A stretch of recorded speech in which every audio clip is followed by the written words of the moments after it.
Hello दोस्तों।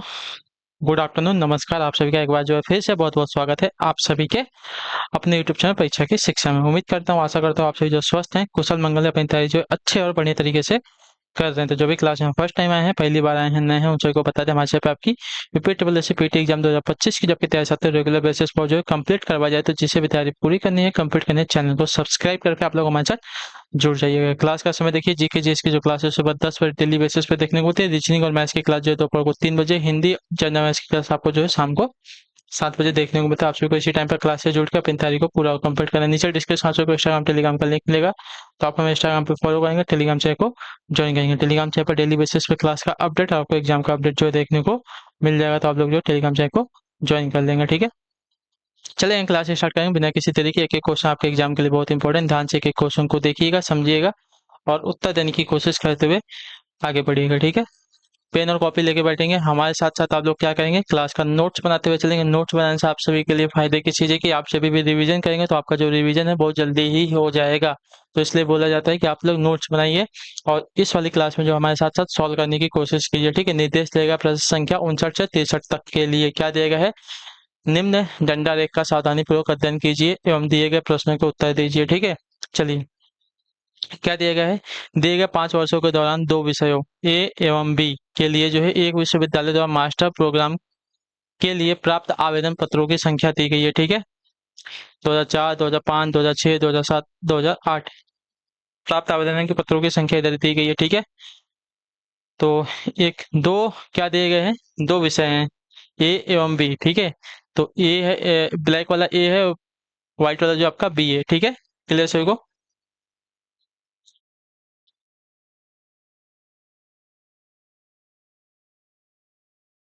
चलिए, तो इसी के ऊपर जो क्वेश्चन दिए गए हैं उसको सॉल्व करने की कोशिश करेंगे हम लोग। चलिए, 59 नंबर क्वेश्चन है, वर्ष 2005 में, ठीक है। वर्ष 2005 में दोनों विषयों ए एवं बी के लिए प्राप्त आवेदन पत्रों की संख्या 30%। आवेदन अ, आवेदन पत्रों की संख्या में से 30% आवेदन पत्र जो है स्वीकृत किए गए। वर्ष 2005 में दोनों विषयों को मिलाकर कुल कितने आवेदन पत्र जो है स्वीकृत किए गए हैं, ठीक है, हमें बताना है।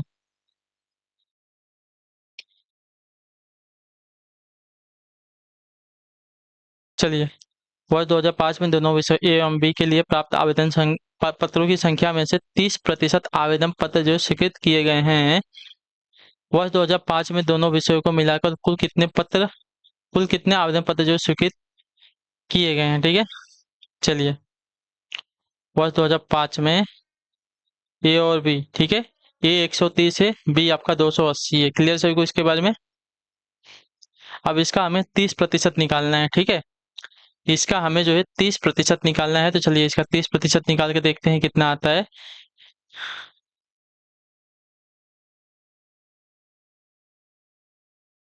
2005 में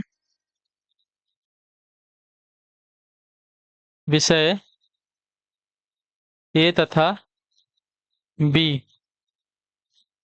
के लिए स्वीकृत आवेदन पत्रों की संख्या, ठीक है।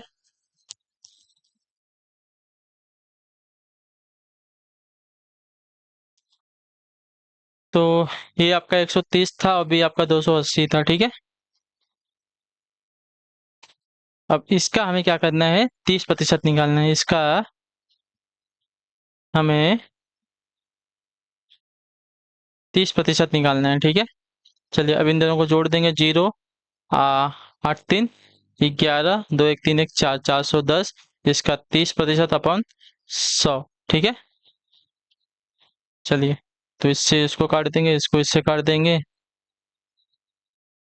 तो 3 41, 3 एकम 3, 3 चौका 12 यानी कि 200, 123 आपका आंसर आ जाएगा, ठीक है। 123 आपका आंसर है। तो ऑप्शन नंबर आपका बी जो दिया गया साथी आपका राइट आंसर होगा। क्लियर है सबको। चलिए,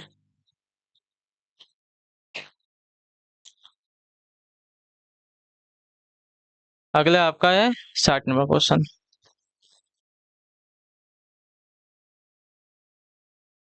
वर्ष 2004 में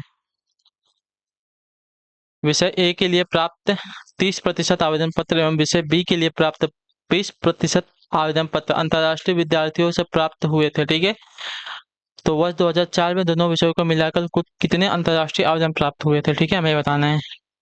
यानी कि 2004 में विषय ए का 30% और विषय बी का जो है 20% पहले हम निकालेंगे, ठीक है, तब हमें पता चलेगा। तो वर्ष 2004 का ए का और बी का दोनों का हमें प्रतिशत निकालना है, एक का 20% और एक का 30% निकालना है। ठीक है, चलिए।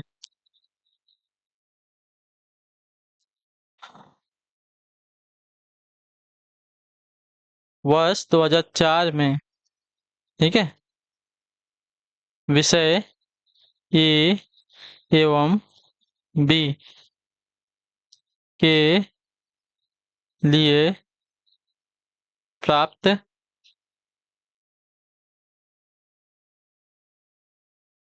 अंतर्राष्ट्रीय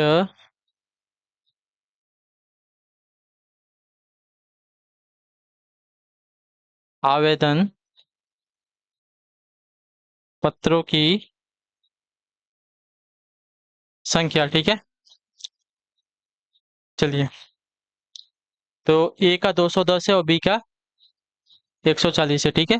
तो ए के लिए कितना प्रतिशत बोला है, 30% बोला है, तो 210 का 30%, ठीक है, 210 का 30% प्लस 140 का 20%। क्लियर सभी को? इससे ए कट जाएगा, ठीक है, और इससे ये दोनों जीरो कट जाएंगे, तो आपका हो जाएगा 3 एकम 3, 3 दूनी 6, ठीक है, और इसका हो जाएगा 14 दूनी 28। इन दोनों को जोड़ देंगे तो आपका हो जाएगा 8 3 11, 6 2 8 1 9, 91 हो जाएगा, 91 आएगा आपका आंसर। तो ऑप्शन नंबर ए जो दिया गया है आपका राइट आंसर हो जाएगा 91। क्लियर है सभी को? चलिए,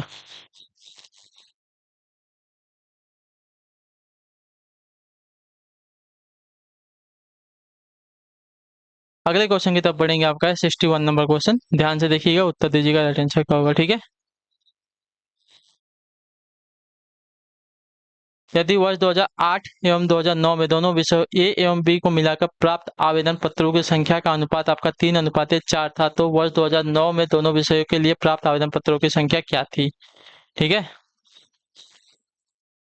वर्ष 2008 एवं 9 में दोनों विषयों में ए एवं बी को मिलाकर प्राप्त आवेदन संख्या 3:4 था, तो वर्ष 2009 का निकालना है। चलिए देख लेते हैं, ये भी क्वेश्चन देख लेंगे हम लोग।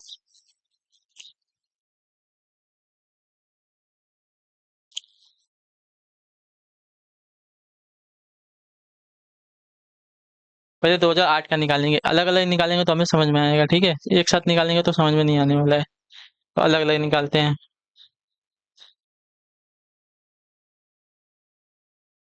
2008 में विषय ए एवं बी के लिए प्राप्त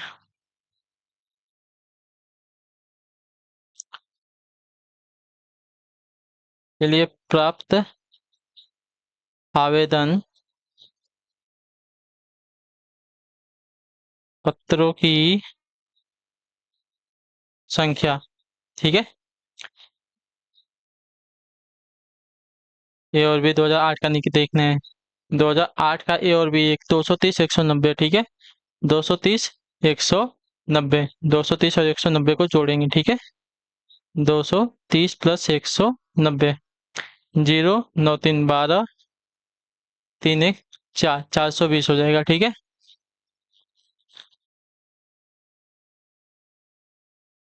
क्लियर है वाला?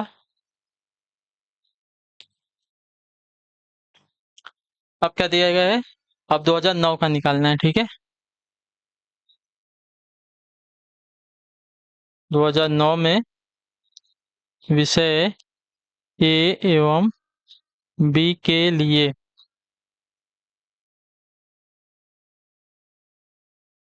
प्राप्त आवेदन पत्रों की संख्या, ठीक है। अब 2009 9 का देख लेते हैं। 2009 का तो हमें दिया ही नहीं गया ना, चलिए 2000,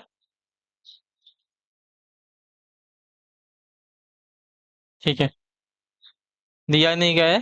तो 2009 में दोनों विषयों के लिए प्राप्त आवेदन पत्रों की संख्या, कुल संख्या हमें निकालनी है ना, पत्रों की कुल संख्या। तो यहाँ पे अनुपात हमें दिया गया है, 3:4 दिया गया था, ठीक है।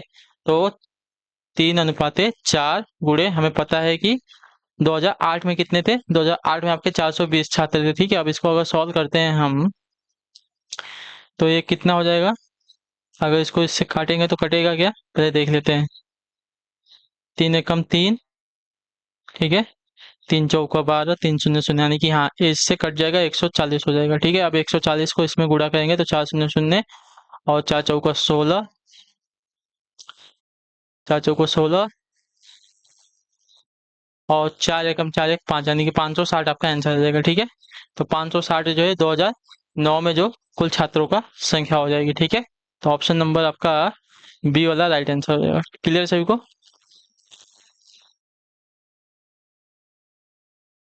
क्लियर है ये वाला? ठीक है, चलिए। 2000 देखिए, वर्ष 2008 में हम 9 को दोनों विषयों ए और बी को मिलाकर प्राप्त आवेदन पत्रों की संख्या का अनुपात 3:4 था, ठीक है। तो वर्ष 2009 में दोनों विषयों के लिए प्राप्त आवेदन पत्रों की कुल संख्या कितनी हो जाएगी, हमें बताना है, ठीक है। 2008 में विषय ए एवं बी के लिए प्राप्त आवेदन पत्रों की संख्या आपकी 230 और 190 है, ठीक है। दोनों मिलाकर 240 हो जाएगी। तब 2009 में विषय ए एवं बी के लिए प्राप्त आवेदन पत्रों की संख्या कुल हो जाएगी हमारे 4:3। हमें पता है कि एक मतलब 2008 में जो हमारे 420 छात्र थे, तो अगर इसको काट देंगे तो आपका 140 हो जाएगा। 140 को अगर 4 से जो पूरा करेंगे तो 560 आपका आंसर आ जाएगा, ठीक है। चलिए 62 नंबर क्वेश्चन है, वर्ष 2005, 7 और 8 में विषय ए के लिए प्राप्त आवेदन पत्रों का औसत संख्या कितना है, ठीक है। देखिए औसत निकालने के लिए बहुत ही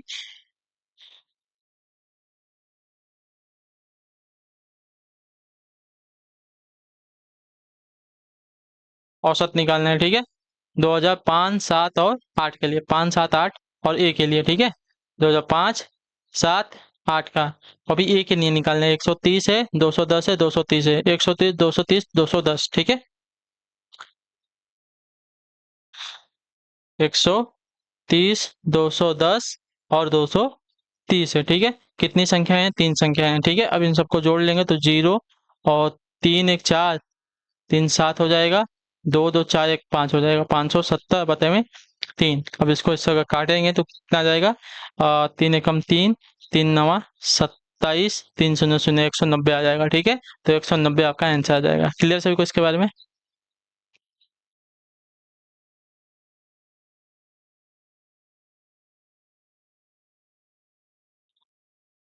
चलिए अगला क्वेश्चन आपका है 63 नंबर, 63 नंबर। वर्ष 2004 की अपेक्षा 2006 में, ठीक है, वर्ष 2004 की अपेक्षा 2006 में विषय बी के लिए प्राप्त आवेदन पत्रों की संख्या में कितने प्रतिशत की वृद्धि दर्ज की गई है, बताइए जल्दी से इसका उत्तर दिए। वर्ष 2004 की अपेक्षा 2006 में विषय बी के लिए प्राप्त आवेदन पत्रों की संख्या में कितने प्रतिशत की वृद्धि दर्ज की गई है? चलिए जल्दी से उत्तर दीजिए, इसका राइट आंसर क्या होगा? चलिए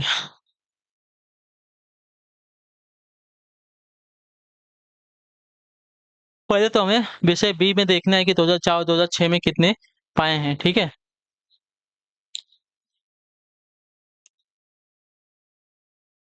तो 2004 में विषय बी में 140 है, और 2006 में विषय बी में आपका 220 है, ठीक है। 140 220 है, इतना हमें पता चल गया है। चलिए इसके हिसाब से हमें सॉल्व करना है, ठीक है।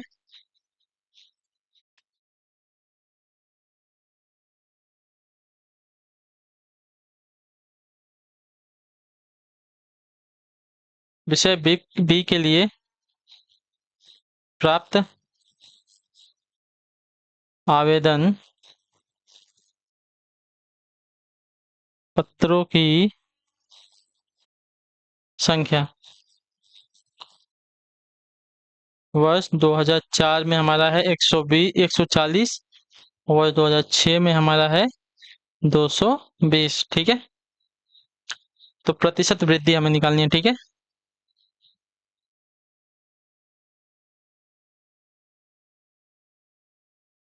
2020 में ज़्यादा है, मतलब 2006 में ज़्यादा है 2004 की अपेक्षा, तो 2020 में से मतलब 2006 में से 2004 वाले को घटा लेंगे, ठीक है।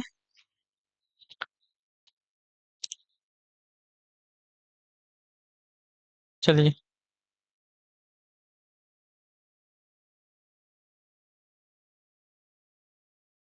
12 में से 4 गया 8, ठीक है।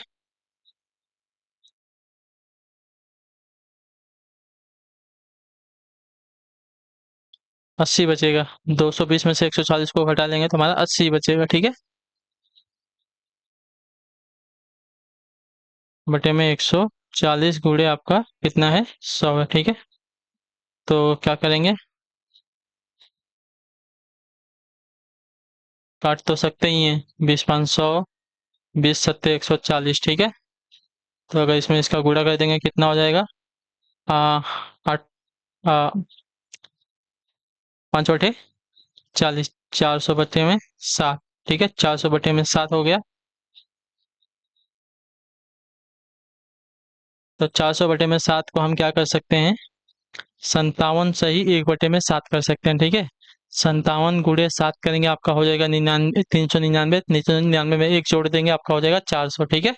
97 में 57 में 7 का गुणा करेंगे, आपका 399 हो जाएगा, ठीक है। 399 में एक को जोड़ देंगे, आपका 400 पूरा हो जाएगा। तो आपका आंसर आ जाएगा 57 सही 1/7। 57 सही 1/7 आपका आंसर है, ऑप्शन नंबर सी। क्लियर सभी को। चलिए, अब है आपका 86 नंबर क्वेश्चन, 86 नंबर, ध्यान से देखेंगे। एक निश्चित कूट भाषा में देन को RLBS के रूप में लिखा जाता है, तो निम्नलिखित में से किस शब्द को उसी कूट भाषा में AEPJ के रूप में लिखा जाएगा, ठीक है। चलिए,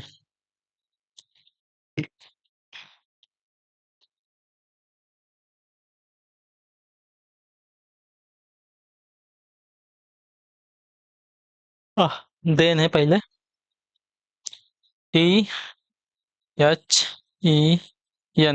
ठीक है।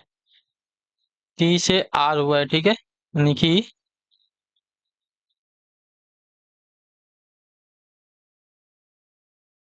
ठीक है।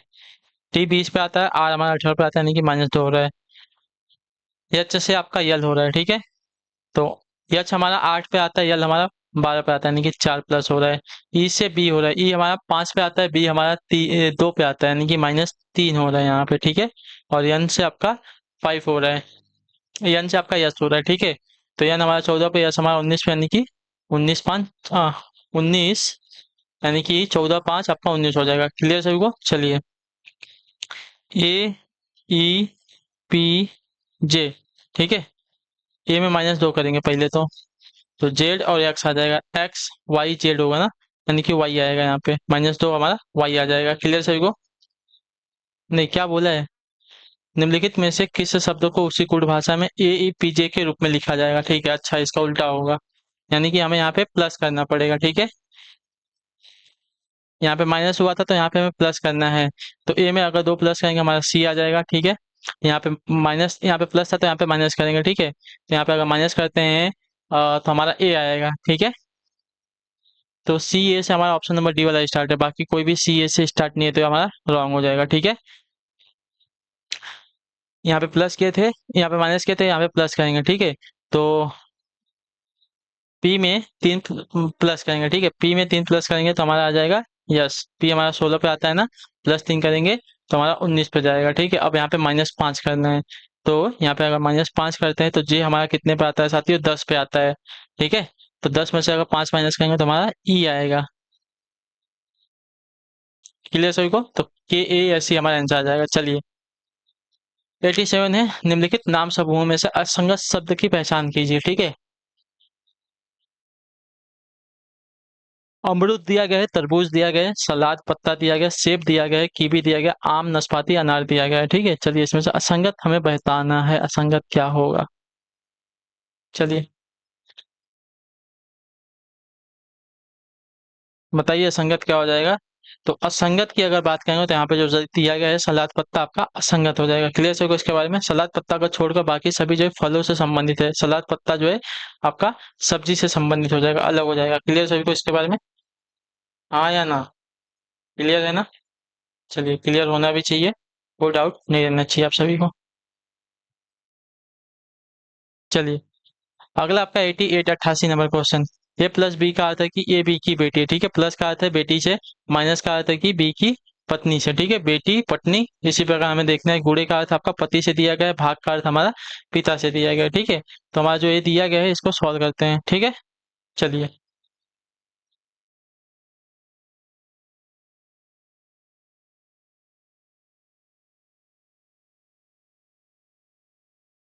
चलिए, ये v प्लस p दिया गया है, तो प्लस का अर्थ क्या दिया गया था, बेटी से दिया गया, यानी कि a प्लस बी का अर्थ है कि ए बी की बेटी है, ठीक है। यानी कि v जो है p की बेटी है, ठीक है। v जो है p की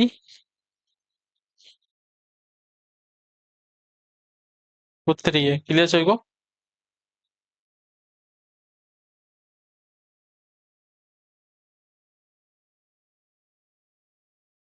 चलिए, ए बी की पुत्री है, उसी प्रकार v p की पुत्री हो जाएगी, ठीक है। p q का p गुणे r दिया गया है, तो गुणे का अर्थ क्या है कि पति है, ठीक है। p जो है r का पति है, ठीक है। p जो है r का पति है। क्लियर सभी को? फिर यहाँ पे q दिया गया है, r प्लस q दिया गया है, ठीक है। r जो है किसकी, q की पुत्री हो जाएगी, ठीक है। r जो है q की पुत्री हो जाएगी। क्लियर सभी को? और माइनस का अर्थ क्या दिया गया था, माइनस वाला पत्नी से, ठीक है। तो ये माइनस बी का अर्थ है कि ए बी की पत्नी है, ठीक है। ए जो है किसकी पत्नी है, बी की, यानी कि क्यू जो है किसकी पत्नी है, यश की पत्नी है, ठीक है। ये जो है पत्नी है यश की। क्लियर सभी को? और भाग का अर्थ क्या दिया गया है, ए भागे बी का अर्थ है कि ए बी का पिता है, ठीक है। चलिए, यश यू का पिता हो जाएगा, ठीक है। यश जो है किसका पिता है,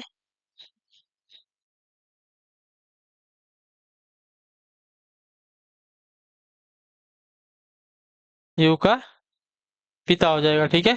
क्लियर सभी को?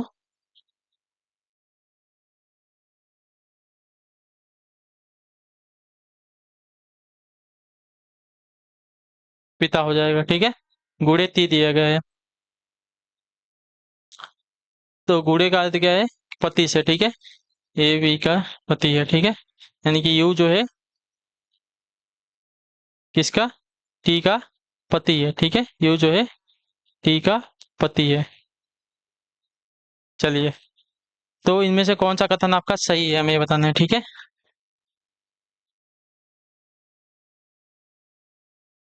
टी का पति यू है, यू का पिता आपका यश है, ठीक है। यश की पत्नी क्यू है, ठीक है। क्यू की बेटी है आपकी आर, ठीक है, पुत्री है आपकी आर। आर का पति है पी, और पी की बेटी है भी। क्लियर सभी को? तो आर भी की माँ है, आर भी की माँ है, आर जो है बी की माँ है। कौन सा कथन हमारा सही नहीं है? अच्छा, कौन सा कथन सही है? आर जो है वी की माँ है, सही बात है, क्योंकि पी की पुत्री आपकी वी है और पी की पत्नी आपकी आर है, तो ये सही हो जाएगा पहला वाला कथन। यू आर का भाई है, यू जो है आर का भाई है, सही बात है, क्योंकि आर जो है पुत्री है क्यू की, और क्यू पत्नी है एस की। एस का पुत्र आपका यू है, ठीक है। तो आर और यू आपके क्या हो जाएगा, भाई हो जाएंगे। क्लियर सभी को?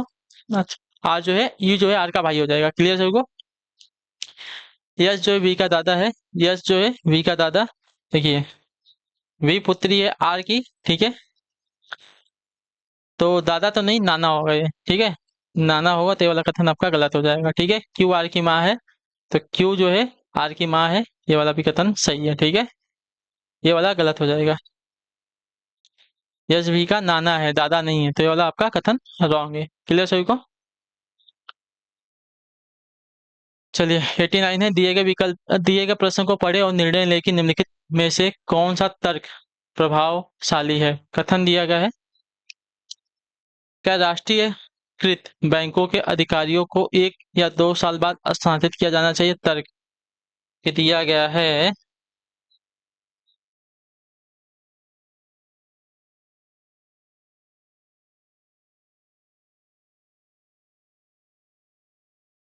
क्या दिए गए? क्या राष्ट्रीयकृत बैंकों के अधिकारियों को एक या दो साल बाद स्थानांतरित किया जाना चाहिए?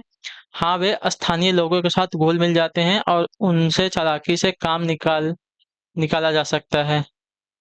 ऐसा तो नहीं होगा, ठीक है?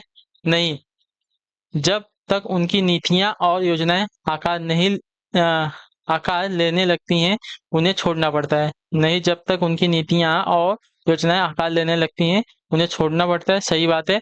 नहीं, यह बहुत सारी प्रशासनिक परेशानियां पैदा करेगा और अधिकारियों के लिए बहुत सी असुविधाओं का कारण बन जाएगा। सही बात है, क्योंकि अगर नया लोग आएगा तो उसे परेशानी भी होगी, ठीक है?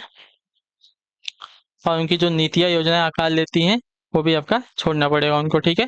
चलिए, तो आपका दूसरा और तीसरा कथन जो है बहुत मजबूत हो जाएगा यहाँ पे, ठीक है? केवल तर्क 2 और 3 जो है यहाँ पे प्रभावशाली है। अधिकारियों को 1 या 2 साल बाद स्थानांतरित किए जाने से अधिकारियों को काफी असुविधा होती है, ठीक है? वह जब तक वहाँ की चीजों के बारे में ठीक से जान पाते हैं, तब तक उन्हें वहां से जाना पड़ता है, ठीक है? तो यहाँ पे दूसरा और तीसरा कथन जो दिया गया है मजबूत है। क्लियर सभी को? चलिए, तो इसी के साथ आपकी जो क्लास है आज की यहीं पे पूरी होती है, कंप्लीट होती है। उम्मीद करता हूँ कि आपको जो क्लास है अच्छी लगी, पसंद है, तो अपना जो फीडबैक है क्लास का नीचे कमेंट में दीजिएगा। क्लास अच्छी लगी, क्लास को लाइक करेंगे, चैनल पर पहली बार चैनल को सब्सक्राइब करेंगे। हम आपसे मिलते हैं आपकी अगली क्लास में, तब तक के लिए टाटा बाय बाय, जय हिंद, जय भारत। आप सभी का क्लास से जुड़ने के लिए बहुत बहुत ही धन्यवाद साथियों।